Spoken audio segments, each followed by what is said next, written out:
Assalamualaikum warahmatullahi wabarakatuh. Selamat pagi, siang, sore, atau malam di kapanpun saudara mengakses video pembelajaran ini. Pada kesempatan ini perkenankan saya memperkenalkan diri, nama Dr. Rahman Widayat MSN dari program studi S2 Seni Rupa Fakultas Seni Rupa dan Desain Universitas 11 Maret.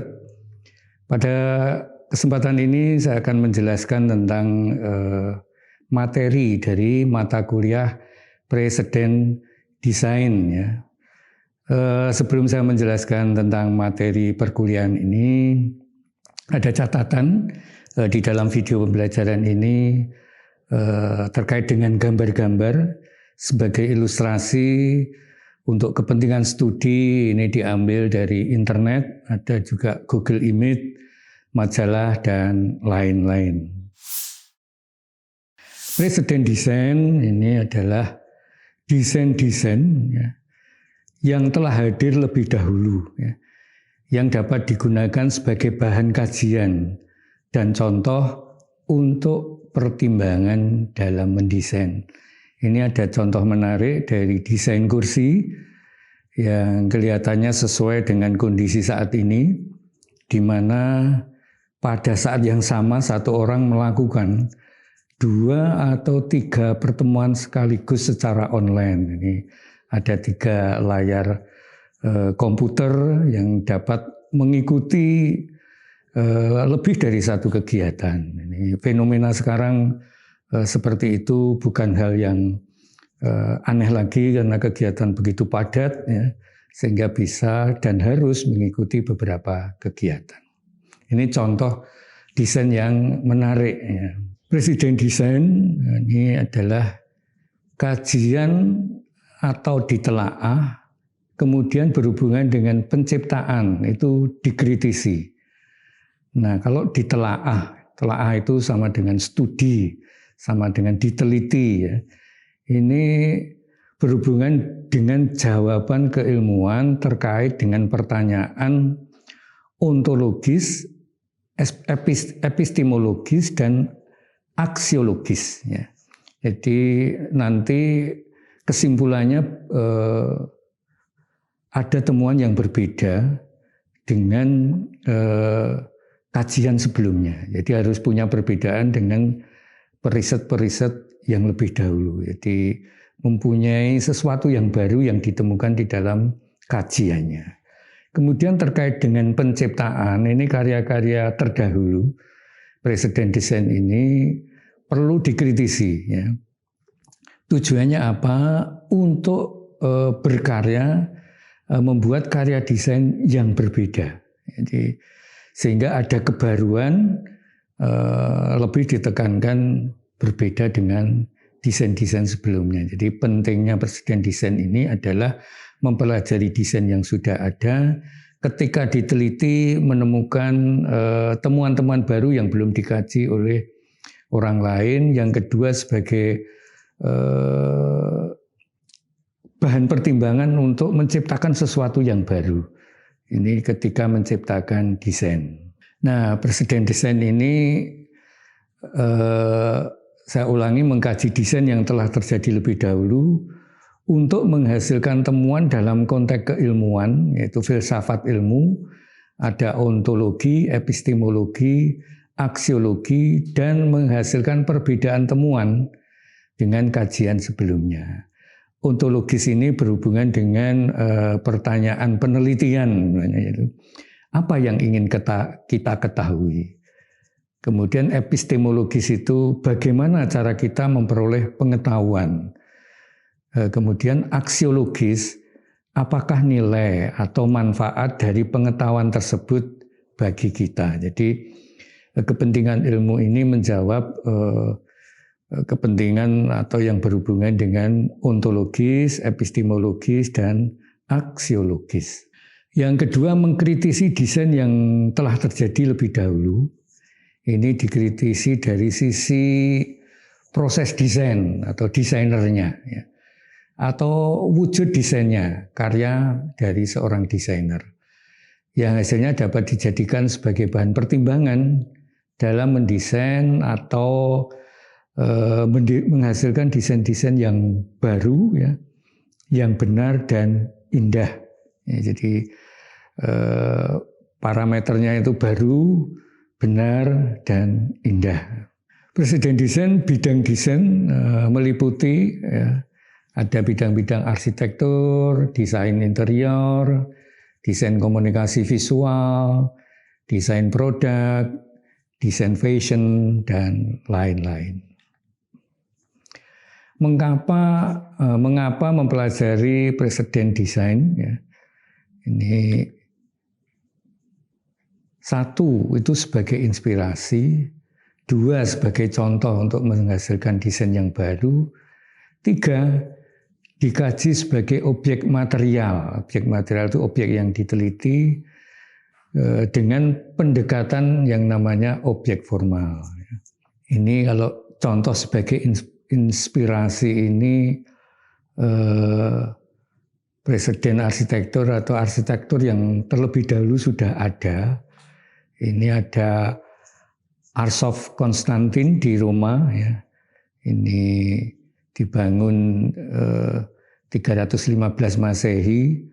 Ini sebenarnya adalah pelengkung kemenangan Konstantinus I atas Maxentius, ya, pada tahun 312 Masehi.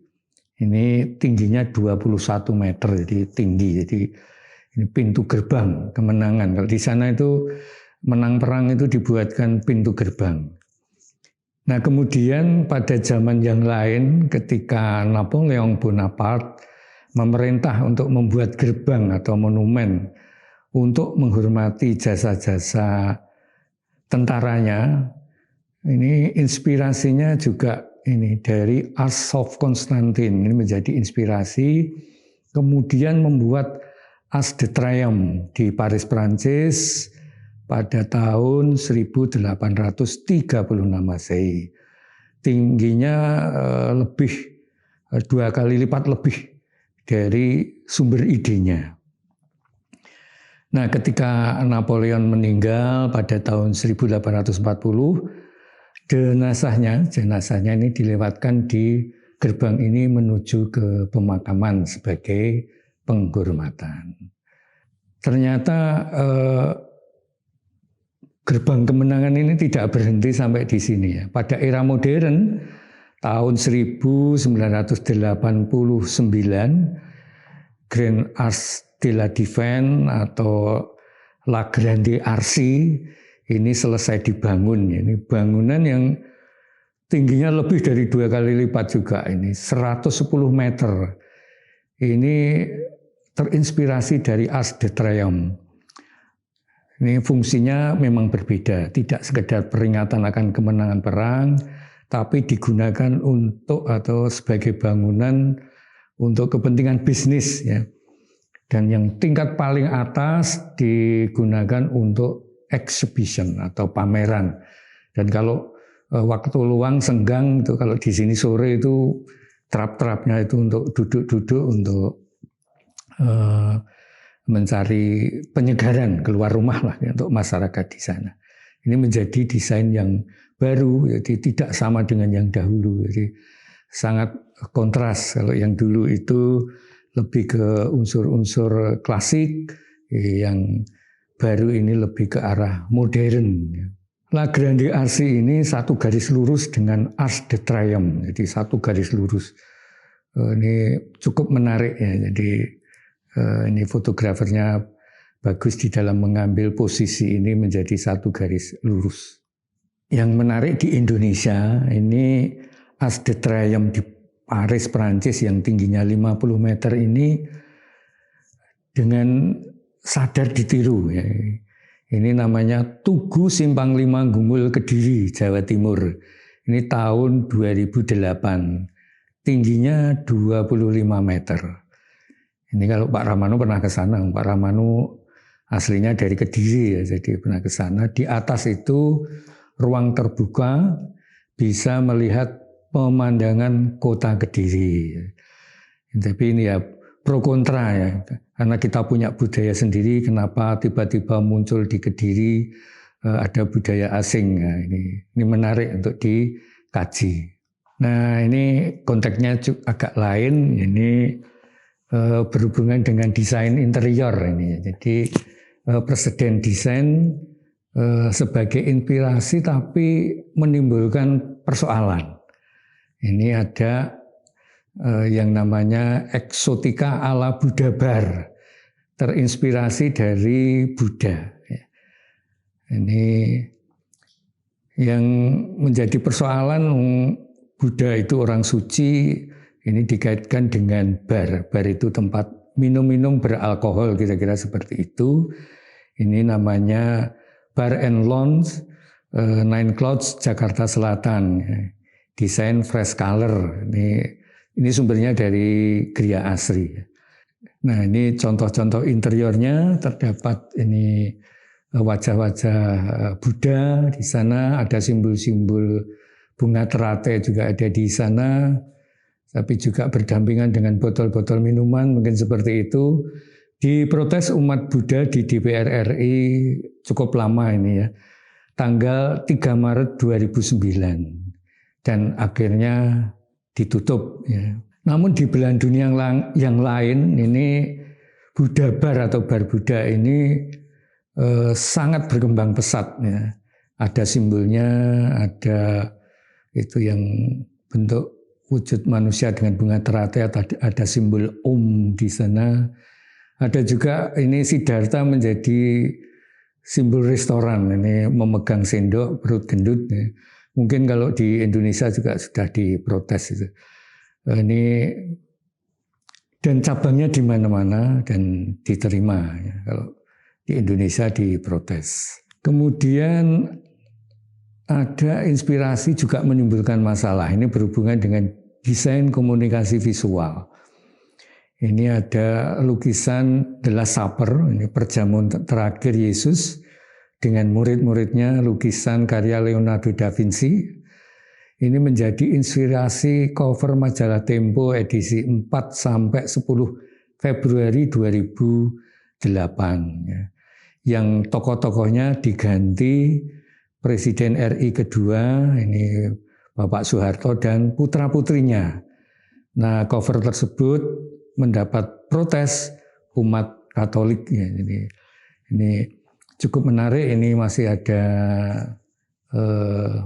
dokumentasinya, ya.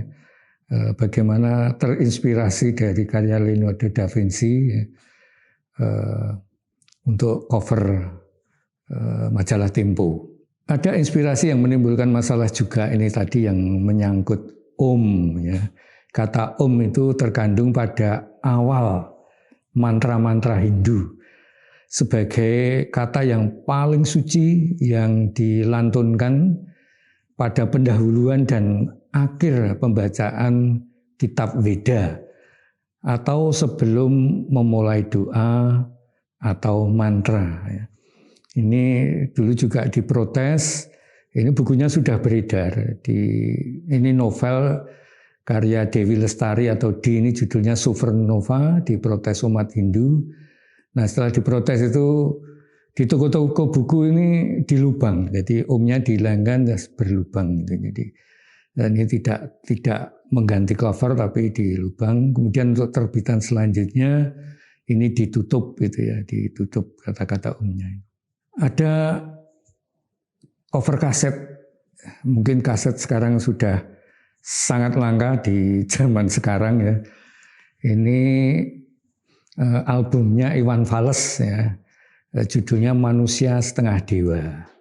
Ini diprotes Forum Intelektual Muda Hindu Dharma tahun 2004. Akhirnya kaset sempat ditarik dari peredaran. Ini dengan alasan Dewa Wisnu itu bukan manusia setengah dewa, tetapi dewa. Ya.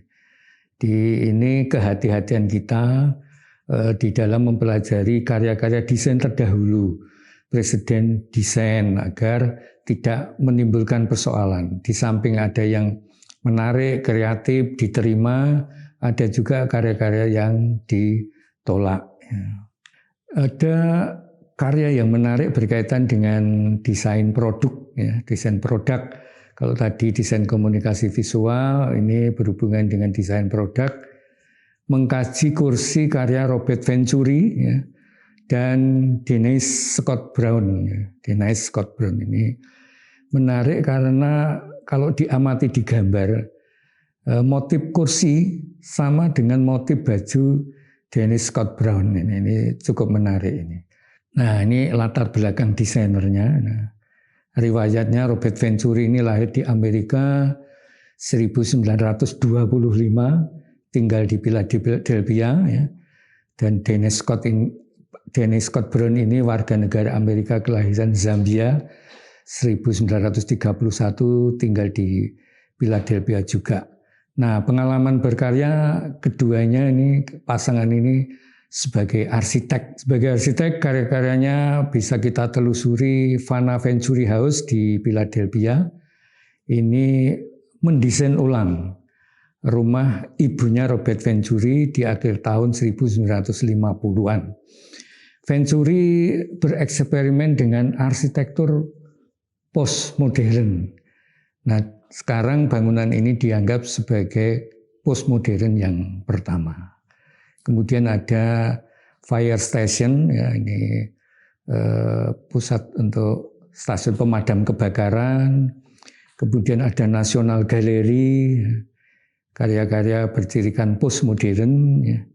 Kemudian ada Satellite Museum di Washington, USA. Kemudian juga yang menarik ini Children Museum of Houston. Ini Venturi memanfaatkan pengalamannya belajar psikologi anak untuk museum ini. Jadi yang dimaksud untuk mendorong perkembangan anak-anak sehingga dalam rancangannya menghadirkan selera anak. Ya. Jadi warna-warnanya adalah warna-warna yang disukai anak.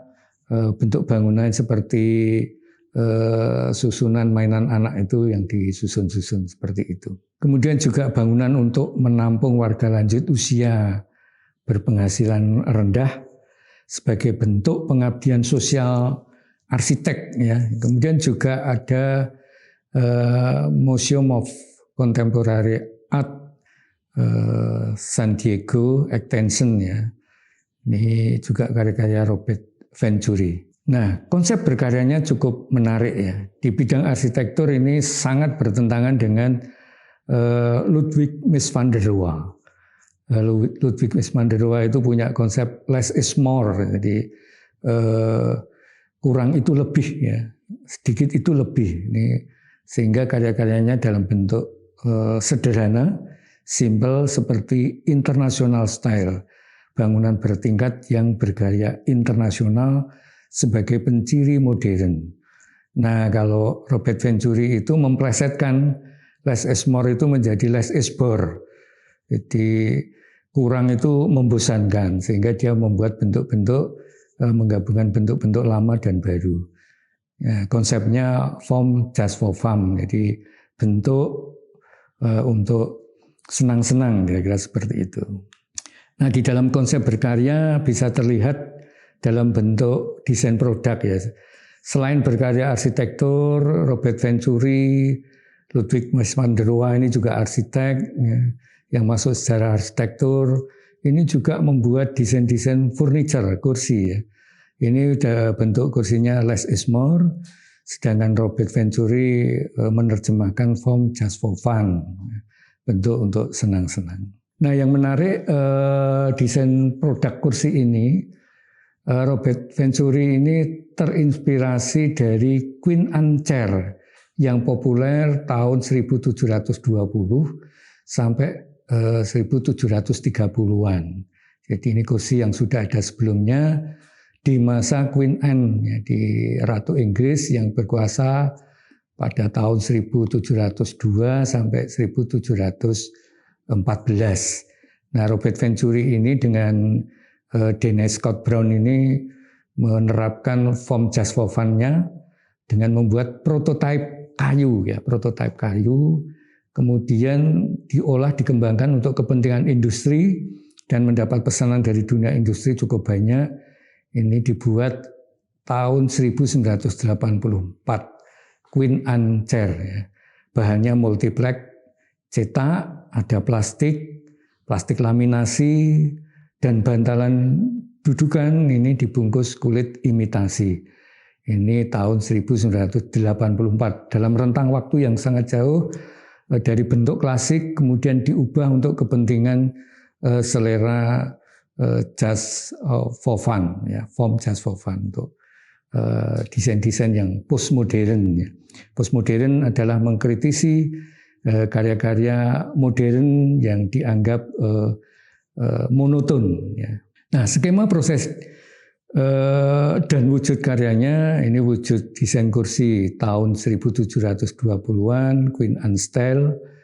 Kemudian Robert Venturi ini menggabungkan kuno, ini wujudnya, dan baru teknologi multiplex cetak, plastik laminasi. Ini di dalam konsep postmodern disebut double coating, menggabungkan berbagai referensi visual, kuno klasik, dan baru modern.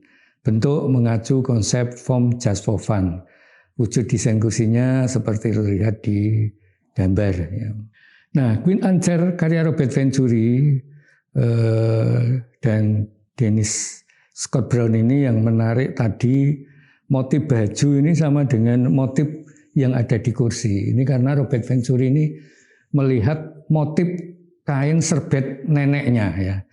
Wah, ini diambil begitu saja, kemudian ditiru, ya, dikopi untuk motif kursinya, dan ini sangat populer, ya, sangat populer. Bahkan baju tadi juga menggunakan motif ini, sampai dengan produk motif piring itu juga motifnya sama. Jadi artinya bahwa konsep untuk senang-senang ini betul-betul diterapkan. Ini tertarik serbet neneknya diambil, motifnya kok baik, kok bagus, wah ini pas, ini cocok untuk kursinya, langsung diterapkan.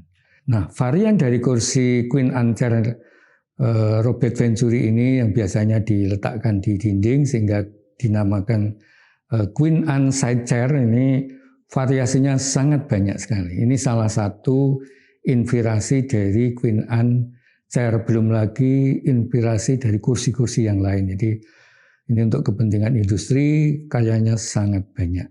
Ini bisa kita pelajari bagaimana cara mendesain, ya, untuk kepentingan sekarang. Nah, ini kalau yang ini saya sendiri, ya. Jadi saya juga melakukan studi tentang kursi zaman dahulu.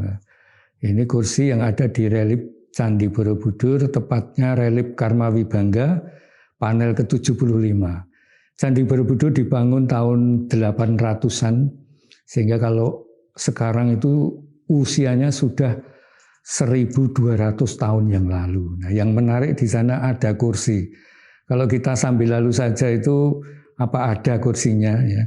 Karena kalau melihat relief itu duduknya mesti duduk di posisi duduk di lantai. Ternyata ada dan menarik, dan di sana ada tagnya yang diterjemahkan dari relief ini adalah duduk di atas kursi seorang bangsawan berbicara kepada orang-orang yang mendengarkan dengan khidmatnya. Nah, saya dan tim melakukan rekonstruksi, membuat sketsa desain, ya. Nah, yang tertutup ini penafsiran, jadi kita tafsirkan bentuknya seperti itu, kemudian dibuat replikanya. Jadi pada tahun 2015 saya membuat replika yang saya namakan kursi Borobudur seperti ini. Ini bisa belajar dari relief, tidak harus bentuk kursi yang sungguhan. Nah, kursi ini saya kembangkan di tahun 2017. Ini saya membuat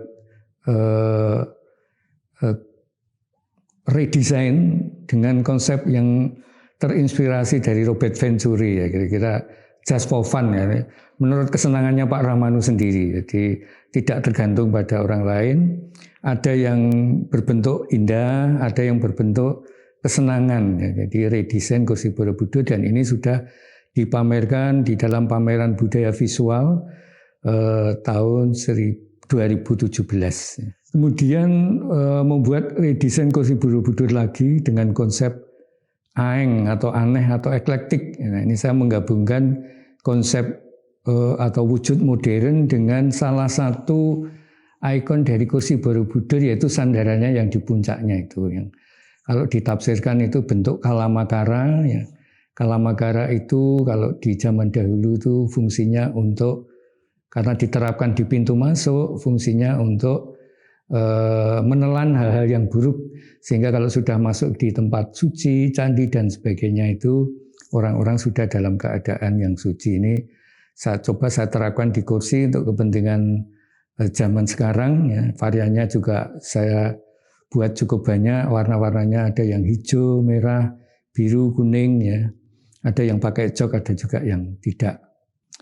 Nah, kemudian kursi ini menginspirasi saya juga untuk membuat kursi yang bernuansa seni, ya, art. Jadi lebih untuk menjadikan kursi sebagai media ekspresi seni. Dan ini juga sudah dipamerkan di International Visual Culture Exhibition yang kedua dengan tema transcoding. Ya. Ini contoh karyanya. Nah, kemudian juga masih di kursi Borobudur ini saya coba meredesain juga dengan konsep yang aneh, ya, yang aeng atau art ini dengan memadukan berbagai macam bahan. Ya. Ada bahan kayu jati, ada bahan kayu mahuni, kayu sono keling. Bentuknya juga tidak simetris, ya, kiri dan kanan berbeda, kakinya juga kiri kanan berbeda, depan belakang yang berbeda. Ini untuk memberi kebebasan di dalam berekspresi di kursi sebagai media ekspresi seni. Kalau kursi selama ini harus dipertimbangkan konsep-konsep ergonomis, fungsi, bahan, teknik konstruksinya, estetika teknologi, ini saya berekspresi secara bebas, menghasilkan kursi-kursi semacam ini, dan ini sudah saya tulis dalam bentuk artikel dan diterbitkan di Jurnal Seni Budaya di Mudra, jurnal yang ada di Bali. Nah, ini juga saya lakukan untuk redesain lagi dari kursi Borobudur yang saya rekonstruksi berdasarkan relief Candi Borobudur. Saya padukan, namanya eklektik, ya, dengan bentuk-bentuk modern. Ada model Skandinavian yang saya ambil sandaran paling atasnya itu pun sudah saya modifikasi, ya. Saya sudah kembangkan bentuknya sehingga menjadi bentuk-bentuk semacam ini, dan ini juga sudah dimuat di Jurnal Seni dan Budaya di Mudra. Bahkan salah satu kursinya yang ini, redesain kursi Borobudur ini diikutkan juga di dalam International Visual Culture Exhibition yang ketiga, dengan tema Visualization Movement, ya, yang diikuti dari berbagai macam negara. Jadi saya mengikutkan dalam pameran internasional juga. Apa yang saya tampilkan di gambar ini adalah penjelasan selanjutnya terkait dengan bidang desain. Nah, di fashion juga kita bisa mempelajari desain-desain sebelumnya, ya, presiden desain yang sudah ada. Dan ini yang menarik ketika ada karnival, Jember Fashion Carnaval, ya, 2019, ada Cinta Laura yang memperagakan tema pada saat itu yang secara estetis sangat menarik, ya. Namun dikritisi, ya, dikritisi ini mengumbar aurat. Ini saya tampilkan untuk bagaimana kita bisa berhati-hati di dalam berkarya desain di dalam masyarakat yang kulturnya bermacam-macam. Jadi mungkin ada yang menerima, ada juga yang tidak, ya. Di Indonesia ini sukunya cukup banyak, bahasanya banyak, budayanya berbeda-beda, kemudian juga agamanya bisa berbeda-beda, namun sampai sekarang kita bersyukur Indonesia tetap menjadi satu. Jadi hanya untuk kehati-hatian, ya, presiden desain ini agar di dalam berkarya tidak menimbulkan persoalan. Namun ada juga desainer yang memang sengaja membuat karya-karyanya untuk menjadi viral, menjadi permasalahan supaya dia terkenal, itu juga ada. Itu salah satu konsep bagaimana mengangkat dirinya untuk bisa dikenal secara luas oleh masyarakat. Fashion, ya, di dunia fashion pernah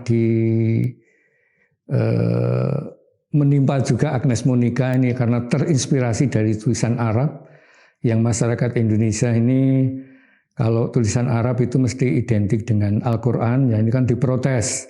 Nah ternyata setelah dijelaskan bahwa artinya kata-kata yang digunakan untuk pakaiannya itu, untuk kostumnya itu adalah Al-Mutahidah yang artinya persatuan. Jadi maksudnya ya persatuan di kalangan penggemarnya Agnes Mo lah, kira-kira seperti itu. Nah ini juga untuk kehati-hatian, dan sebenarnya banyak ya karya-karya yang bisa dijadikan sebagai pembelajaran, tidak hanya pada karya desain, karya seni pun banyak ya. Jadi bisa dipelajari, bisa diakses untuk diketahui, dan nanti kita bisa memposisikan di mana posisi kita sebagai desainer agar menghindari hal-hal yang menimbulkan persoalan. Presiden desain tradisional ini kita juga perlu belajar dari desain-desain tradisi yang kita miliki. Kalau kita melihat patung yang ada di gambar ini mesti patung klasik zaman Yunani. Tapi ini keberadaannya ada di Keraton Kasunanan Surakarta. Nah, ini kan menarik dipelajari. Mengapa ada patung klasik Yunani di Keraton Kasunanan yang kita kenal mempunyai budaya adiluhung terkait dengan budaya Jawa. Jadi sehingga sangat menarik ini. Jadi kemudian di bangunan-bangunan juga ada ya, di lingkungan keraton yang pilar-pilarnya atau kolom-kolomnya itu terinspirasi dari bangunan-bangunan klasik Yunani, dari Dorik, Ionik, Korintian. Nah ini menarik untuk dipelajari. Kemudian juga iklan ya, iklan-iklan yang menarik zaman dahulu bisa menjadi sumber inspirasi sebagai presiden desain yang perlu dipelajari di dalam mendesain untuk kepentingan masa kini. Jadi iklan pariwisata zaman Hindia Belanda ya cukup menarik, bagaimana mengangkat budaya tradisi menjadi iklan yang eksotis untuk menarik wisatawan dari belahan dunia lain, khususnya dari Eropa. Terkait busana, ada busana yang menarik. Ini ada busana penari yang busananya Jawa, tetapi membawa pistol. Nah ini sangat menarik. Pistol kita kenal untuk atributnya koboi ya. Jadi nah ini pakaiannya tradisional Jawa membawa pistol. Ini tari apa? Kira-kira bisa dipelajari di Puro Mangkunegaran, bisa dipelajari konsep tarian bagaimana penari membawa pistol dan pistolnya itu dibunyikan sehingga sangat menarik untuk dinikmati. Juga iklan terkait dengan tembakau di zaman Hindia Belanda ya. Ini proses kreatifnya yang menarik ketika zaman Hindia Belanda walaupun dijajah oleh orang Eropa, tetapi budaya tradisi mendominasi kehidupan dunia modern sebagai sarana untuk mengiklankan. Atau mungkin memang yang suka tembakau masyarakat tradisional, sehingga orang-orang tradisional lah yang diangkat sebagai ilustrasi untuk kepentingan iklan.